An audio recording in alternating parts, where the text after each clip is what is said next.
Hello, I'm Callum. I'm a songwriter, sound engineer and music producer based in South London. And today I'm going to be checking out the new Play Series instrument by Native Instruments called Hypr. It's inspired by hyperpop and it has a whole range of glitchy elements from basses, pads, leads and sequences.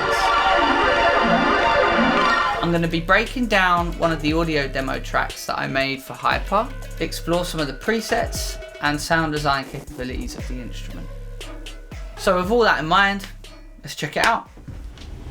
Usually I'll work to a brief with a lot of these demo tracks. They're generally inspired by a particular artist. In this case, it's kind of a Sophie-esque type beat. It's only about 35 seconds long. The production itself is quite minimal. Going to the intro, I wanted to just get a really dark and eerie vibe straight off the bat. I just started playing around with the instrument, just listening through the presets. So let's have a look. I think I had a preset called Fog is Rolling In. Drums, very simple. Bright, punchy, metallic, and then the second element I had going on here will have been the bass. So here I've gone for punish first. I've boosted some of the top end, sidechained that to the kick drum, and then as you can see, I've automated a utility, and it's just a simple volume thing, you know, which would just be getting that little extra bit of rhythm in there.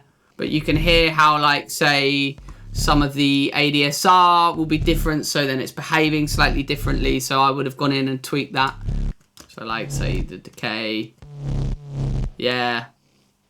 So as you can hear, like, just from tweaking that one thing, you start to really get...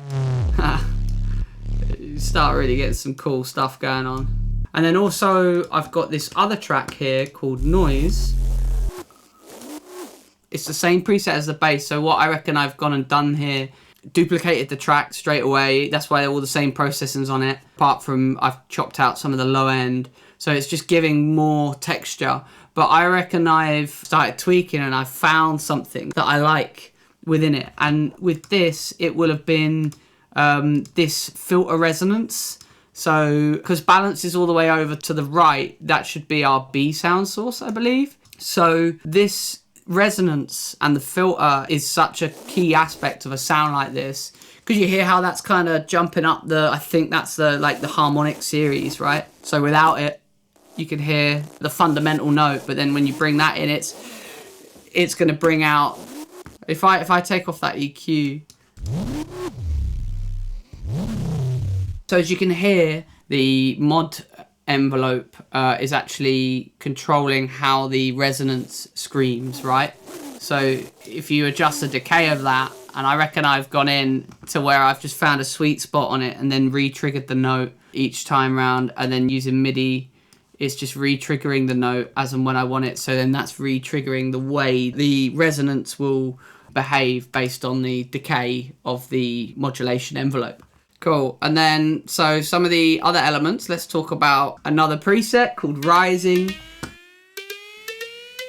With this, I just wanted to create that sense of movement, that it's going to start going somewhere. That would have come in halfway through this middle section of the track, leading you into this second section.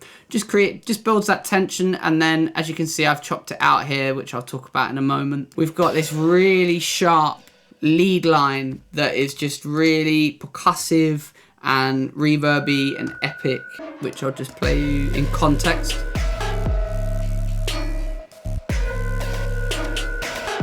Let's move on to the next section of the track.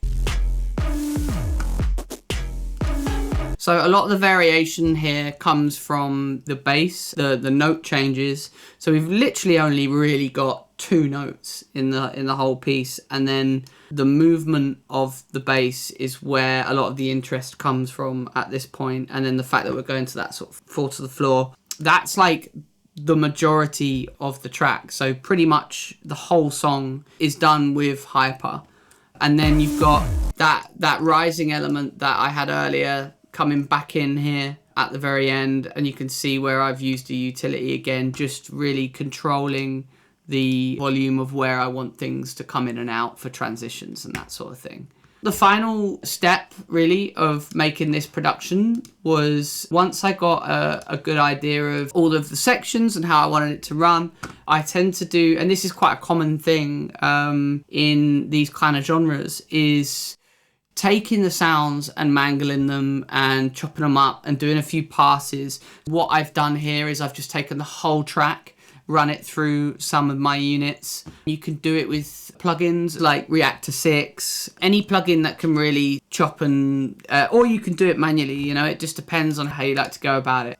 So as you can hear, that's the initial intro, and then I've chopped it out and you've got these little bits, and then I will have gone through with the utility, just muting it wherever I have sound sources playing back.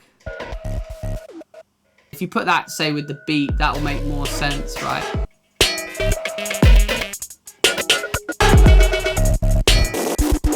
That is every aspect of this track. One thing I want to have a little play around with now is just creating a preset from scratch. So I'll just take an instance of Contact. Let's take Hypr, and let's literally get an initialized preset here. Perfect. So let's turn this into some mad hyperpop preset. Oh, I kind of like that. I love textures that feel really sort of airy, and like Cotton describes that so well.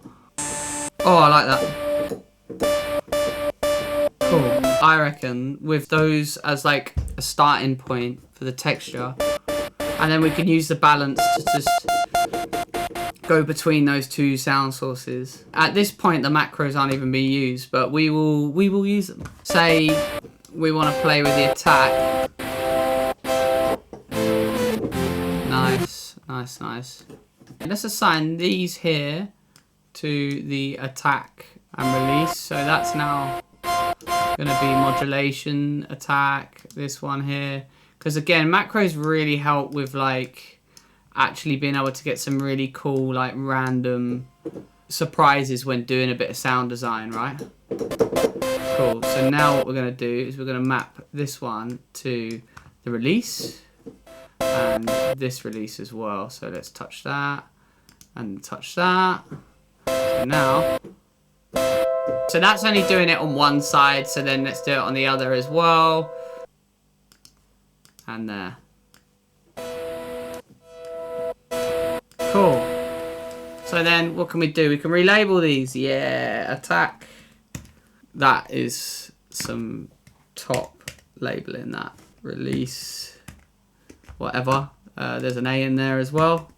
Great. But one thing I want to do, because it wouldn't be hyperpop without it, really. I mean, we need some distortion. We need some like heavy compression. So that's probably going to be pretty heavy. And then let's protect our ears by popping a limiter on the end there. Okay, we're getting somewhere.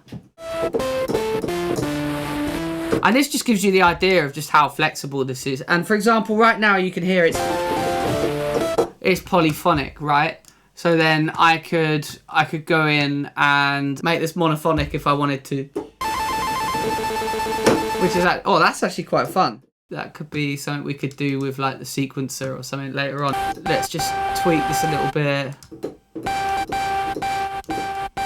Cool. And then let me go back. I actually quite like this to be polyphonic. So, or let's make Cotton polyphonic, but the lead, the buzzer, monophonic, which is fun because it's kind of like a mixture between the two. And by using the balance, you could jump between it being a pad or a lead line, right? So straight away, my head's getting creative as to like, okay, I could do a bunch of different things there. I think this also could do with a bit of reverb, right? So let's just throw that somewhere near the end. Realm, I think it's pronounced. I don't know how it's pronounced, but we'll use it. Sounds great. Bang. And then what? We could have like a... Yeah. So now let's get a bit of control. We need that filter to work on both of these sound sources, I reckon. So let's just map that to this. So let's call this filter. And then we should probably get some control over that distortion. Or even if I turn off that distortion. That's beautiful. And what's funny is I aimed for one thing and got a whole nother, and you can just tweak that very quickly, right? Really sort of widen that up a little bit.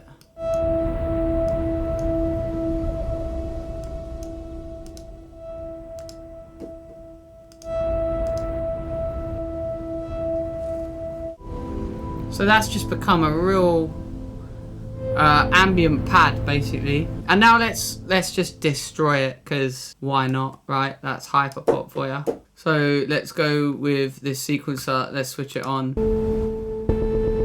Yeah. Bring that release right down, attack right down. Cool. Let's map the wet dry of the effects to this macro here. So call that verb. Nice. Cool. And then now back to that sequencer.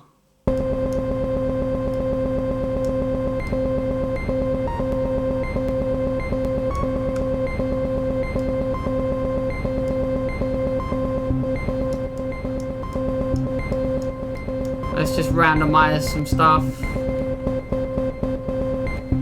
And you could throw that distortion back on it. Use some EQ to bring out some of that low end.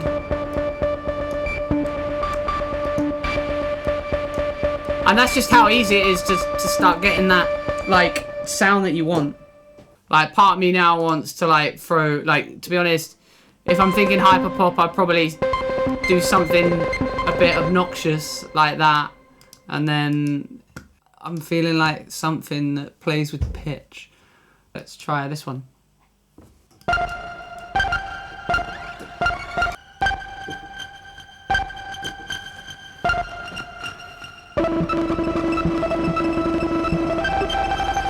Again, you could play with that ADSR and you've got...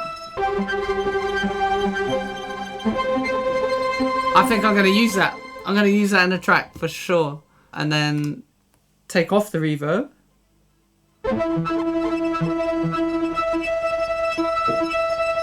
That's pretty cool. So let's just see. Let's see if we can even get this into the track. I'm completely winging it. I'm just letting the instrument lead the way and let me like use my imagination from those two sound sources. We could now go like that effects chain. We could take all those mappings and like randomize them. So you can use the randomize button down here, and that will literally just like, do you know what I mean? Like that's crazy. I don't even know how you know how we got there. But that's kind of the beauty of it, right? And again, you can blend between these. You know, you could change these sound sources if you want. As you can see, I'm getting quite excited now because I'm really enjoying just the exploration of it, right? But now you could...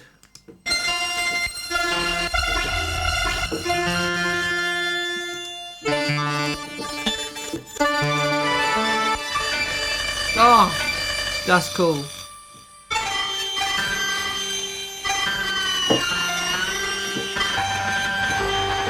Anyway, let's get it in the track.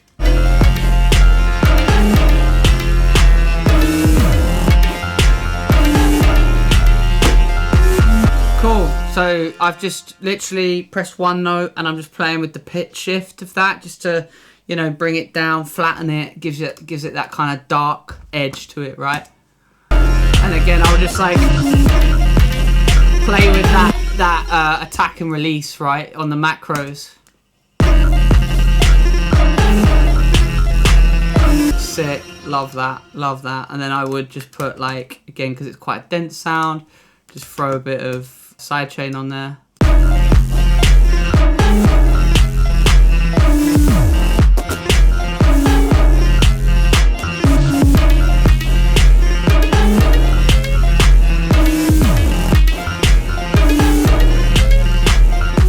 cool. There you have it. If you want to go check out Hypr for yourself, go over to the Native Instruments website. I hope you enjoy using it as much as I did. Thanks for watching.